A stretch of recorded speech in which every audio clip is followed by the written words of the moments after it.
Europe. Europe 1. Axel, c'est la folie du moment. Le Bitcoin a dépassé la barre des 6 000 $. Pour mémoire, il valait 1 000 $ au début de l'année. Axel, c'est bien sympa de nous dire tout ça, mais d'abord une petite chose. Le Bitcoin, c'est quoi exactement? Alors, c'est une monnaie électronique. Bit, ça veut dire électronique, et coin, ça veut dire pièce. Donc, une monnaie privée qui n'est soutenue par aucun État, aucun pays. Un peu finalement, vous savez, comme les miles des compagnies aériennes ou les points que vous obtenez dans les supermarchés. Ah oui. Bah oui, vous pouvez les utiliser pour faire des achats ou les revendre. Ce sont des monnaies privées émises par les compagnies aériennes, les miles.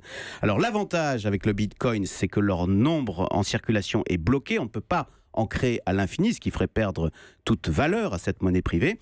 Et puis le deuxième avantage, c'est propre à tout ce qui est numérique, c'est pratique et pas cher. Vous pouvez utiliser le Bitcoin pour faire des achats par Internet à l'autre bout du monde, quasiment sans aucun frais. Il y a même certains cafés qui acceptent d'être payés en Bitcoin. Et alors le cours de cette monnaie privée s'est emballé, on l'a dit, multiplié par 6 depuis le début de l'année. Eh bien oui, comme toutes les monnaies, son cours fluctue. Alors là, on vient de passer la barre des 6 000 $ pour un Bitcoin, et ce suite à l'annonce que le Bitcoin va être coté sur la grande bourse américaine de Chicago. Alors c'est quand même la consécration pour cette monnaie électronique qui n'a que 8 ans d'âge. Vous voyez, la bourse de Chicago lui apporte une respectabilité à même de rassurer tous ceux qui l'utilisent, d'où cette nouvelle flambée hier. Et justement, si je vous entends bien, rien ne semble arrêter aujourd'hui cette folie Bitcoin. Alors si, au contraire, parce qu'on a là quand même tous les stigmates d'une bulle spéculative qui va éclater. Faut pas se leurrer, Maxime.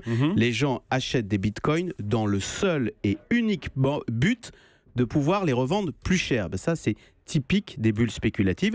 Et puis surtout, pour l'instant, les États ne disent rien. Mais un jour ou l'autre, ils vont finir par sévir, par interdire ou par réglementer l'usage du Bitcoin, qui est totalement anonyme et qui est donc très pratique pour les trafics en tout genre, pour écouler de l'argent ou pour faire de l'évasion fiscale. Donc oui, c'est une folie, mais comme toutes les folies, ça va mal finir. Ça va mal finir, Sébastien Krebs. On peut vraiment acheter des choses. Si j'ai des bitcoins, là, je peux acheter concrètement des choses, ou c'est vraiment juste pour gagner de l'argent, les garder un peu? Alors d'abord, pour acquérir ces bitcoins, il y a des tas de sites très sérieux qui, vous savez, qui vendent des monnaies, des devises étrangères, des livres sterling ou des lingots d'or, qui proposent aussi de vendre des bitcoins. Ensuite, vous créditez ces bitcoins sur un porte-monnaie électronique et vous pouvez donc acheter, alors si je sais pas, sur un site internet au Canada, il y a des sites internet, il y a même des cafés au Brésil, même à Paris, qui acceptent des bitcoins. Mais vous avez raison, c'est très rare, comme je l'ai dit, les gens achètent des bitcoins uniquement pour pouvoir les revendre plus cher. C'est vraiment, ça rappelle la bulle spéculative de la tulipe au XVIe siècle aux Pays-Bas. Vous voyez, ça va éclater. Mais attendez, on va faire un test, le test de Tarlet. Vous avez déjà, vous, acheté, Axel, des bitcoins? Écoutez, je connais quelqu'un dont le fils en a acheté. Vous voulez un scoop? Demandez à Laurent Cabrol. Ah, bah voilà. Europe. Europe 1.